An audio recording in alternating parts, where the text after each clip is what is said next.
નમસ્કાર મિત્રો, health tips Gujarati ચેનલમાં આપનું સ્વાગત કરું છું.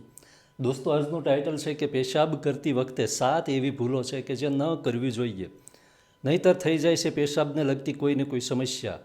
પેશાબના જે આપણા આંતરિક અંગો હોય છે એની અંદર કોઈને કોઈ સમસ્યા ઊભી થાય છે જો 7 ભૂલો કરવામાં આવે તો. કઈ કઈ 7 ભૂલો છે ધ્યાનથી ખૂબ જ સમજવા જેવી અને સ્વાસ્થ્યવર્ધક માહિતી છે. એની અંદર પહેલું છે દોસ્તો, પેશાબ રોકવો. પેશાબ આપણે ઘણી વખત ઓફિસમાં અથવા કોઈ પ્રસંગોમાં કે કોઈ એવા કામમાં હોય કે ઘણી વખત આપણે ઘણા લોકો એવો અનુભવ કર્યો હોય કે થોડી વાર પેશાબ રોકવો પડે, પણ વારંવાર આ પ્રવૃત્તિ જ્યારે કરવામાં આવે, આ પ્રકારની ભૂલ કરવામાં આવે કે પેશાબને રોકીએ, એમ થાય કે ચાલો ને ઓફિસમાં બેઠા છીએ તો થોડીક વાર પછી પેશાબ કરવાની ઈચ્છા થાય છતાં પણ ઊભા ન થાય, એમ થાય કે 5 મિનિટ પછી જઈએ, એક કામ પતાવી લઈએ પછી જઈએ. આ પેશાબને જે રોકી રાખવાની જે ક્રિયા છે એનાથી મૂત્રાશય ઉપર દબાણ આવે છે.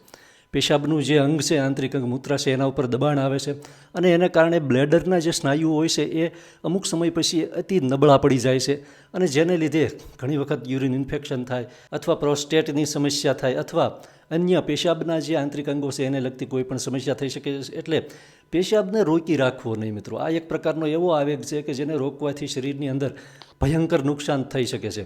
ત્યાર પછી બીજું સૌથી મહત્ત્વનું છે મિત્રો કે પેશાબમાં જોર કરવું.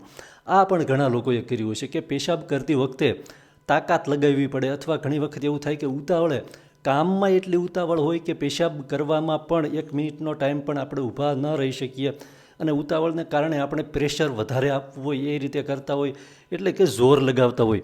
તો આ જોર લગાવવાથી જે પેશાબ નળી છે અથવા એના આંતરિક અંગો છે એની અંદર શિથિલતા આવે છે, એ નબળા પડવા લાગે છે. અમુક સમય પછી એ વધારે ડેમેજ થવા લાગે છે અને આ નબળાઈને કારણે કિડનીથી લઈ અને મૂત્રાશય તથા પેશાબને લગતા જે અંગો હોય છે એ અંગો છે ખરાબ થવાની શરૂઆત થાય છે.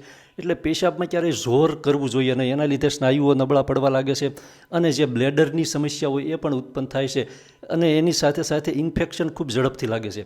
એટલે કે પેશાબમાં જોર કરવું નહીં. ત્યાર પછી છે કે પેશાબ કરતી વખતે કાં તો પેશાબમાં બળતરા થાય અથવા લોહી આવતું હોય અથવા રસી કે એવું કંઈ આવતું હોય તો એને ગણકારવું નહીં.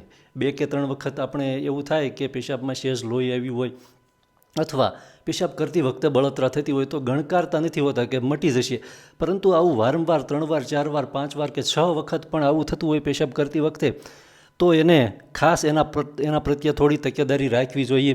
કેમ કે એના લીધે વધારે ટાઈમ આ રીતે થતું હોય ને કોઈ ઉપચાર અપનાવવામાં ન આવે કે દવા લેવામાં ન આવે ને, ત્યારે દોસ્તો એને લીધે યુરિન ઇન્ફેક્શન થાય છે, ચેપ લાગુ પડે છે અથવા એને કારણે પથરીની સમસ્યા પણ થઈ શકે છે અથવા તો પ્રોસ્ટેટની સમસ્યા પણ થઈ શકે છે.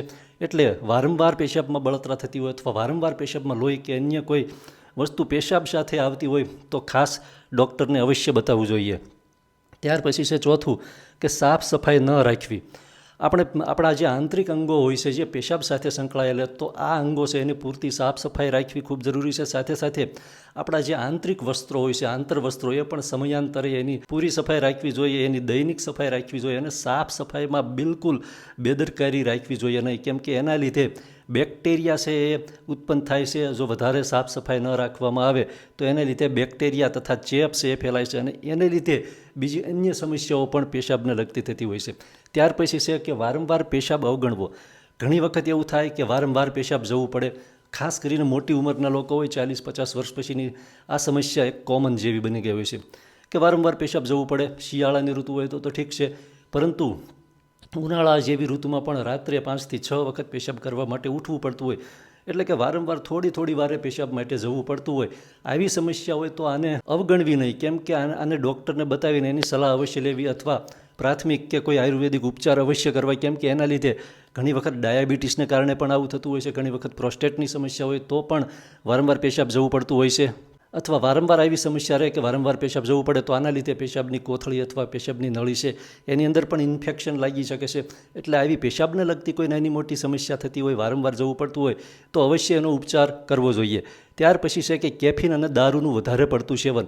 વધારે પડતી ચા, વધારે પડતી કોફી અથવા દારૂ, આલ્કોહોલનું વધારે પડતું જે સેવન કરતા હોય, આ ત્રણેય વસ્તુ છે, આનું વધારે પડતું સેવન કરવાથી આપણા આખા શરીરની અંદર એક પ્રકારની ગરમી ઉત્પન્ન થાય છે અને એ ગરમી છે એ પેશાબમાં પણ દેખાતી હોય છે અને એને લીધે પેશાબમાં બળતરાની સમસ્યા વારંવાર થવા લાગે છે. સાથે સાથે યુરિન ઇન્ફેક્શન થવા લાગે છે. એટલે જે લોકો વધારે પડતી ચા પીતા હોય, વધારે પડતી કોફી પીતા હોય કે વધારે પડતું આલ્કોહોલનું સેવન કરતા હોય તો આવા લોકો એનું સેવન છે એ ઓછું અથવા મર્યાદિત કરી નાખવું જોઈએ, કેમ કે એના લીધે પેશાબની અંદર ગરમી ઉત્પન્ન થાય છે અને એ ભવિષ્યમાં કિડનીને પણ નુકસાન કરી શકે છે. ત્યાર પછી છેલ્લું અને 7મો પોઈન્ટ છે મિત્રો કે વારંવાર એન્ટીબાયોટિક દવાઓ લેવી. ઘણા લોકોને કોઈ પણ નાની મોટી સમસ્યા થાય, કોઈ પણ નાનકડી સમસ્યા સાહેબ થાય તો પણ મેડિકલમાંથી કોઈ પણ ટેબ્લેટ લઈ આવતા હોય છે, એન્ટીબાયોટિક દવા લઈ આવતા હોય છે. માથાનો દુખાવો થાય, પેટનો દુખાવો થાય, કબજિયાત ગેસ થઈ હોય, સીધા જ ટેબ્લેટ લાવી અને ટેબ્લેટ ગળી જતા હોય છે.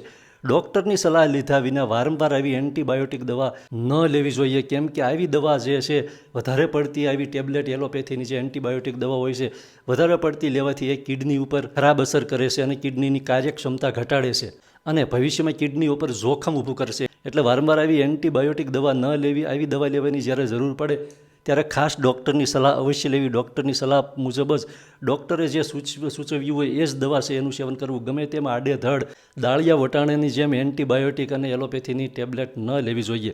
તો 7 પ્રકારની એવી તકેદારી છે કે જે આ તકેદારી છે અવશ્ય રાખવી જોઈએ.